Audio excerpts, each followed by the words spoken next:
అసలు ఏంటి బీవా ఇప్పుడు ఇంతకు ముందు ఏంటి అటార్నీస్ వాళ్ళు వీళ్ళందరూ కూడా ఏం చెప్పేవాళ్ళు అంటే ఒకవేళ లే ఆఫ్ అయ్యి జాబ్ దొరకకపోతే బీటూలోకి వెళ్ళండి, మీరు బీటూ చేసుకొని మళ్ళీ తర్వాత బీటూ నుంచి మళ్ళీ దీంట్లోకి రండి, H1కి రండి అని చెప్పేవాళ్ళు. ఇప్పుడు ఆ ప్రాసెస్ పాసిబిలిటీ ఉందా లేదా?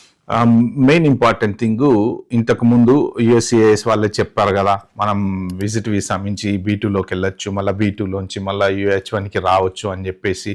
మరి ఇప్పుడు ఏంటి ప్రాబ్లము అంటే ఆ పర్టిక్యులర్ సెక్షన్ ఏదైతే వాళ్ళు యుఎస్సిఐఎస్ వెబ్సైట్లో ఇంతకుముందు పెట్టారో అది ఇప్పుడు ఆర్కైవ్ చేశారు, ఆ పేజీ వచ్చేసి ఆర్కైవ్ చేశారనమాట. సో ఇప్పుడు వాళ్ళు చెప్పేది ఏంటంటే B2 అనేది విజిటర్ వీసా.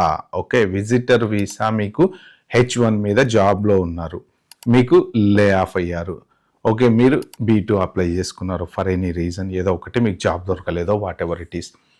అప్పుడు B2 రూల్స్ ఏంటి జనరల్గా? ఇప్పుడు ఇండియాలోంచి ఒక మన పేరెంట్ ఎవరో B2 అప్లై చేసుకుంటారండి, for example B1 B2 whatever it is. మీ ఇంటెంట్ ఏంటి? Strong ties with your back home. అంటే మీరు డెఫినెట్గా మళ్ళీ వెనక్కి వెళ్ళిపోతారన్న గ్యారంటీ ఏంటి? ఆ బేసిస్ మీదనే కదా మీకు విజిట్ వీసా ఇచ్చేది. That's exactly the same rule now they are looking into your application even in United States as well. మీరు యూఎస్లో అప్లై చేసిన మీకు స్ట్రాంగ్ టైస్ ఉన్నాయా ఇండియాకి?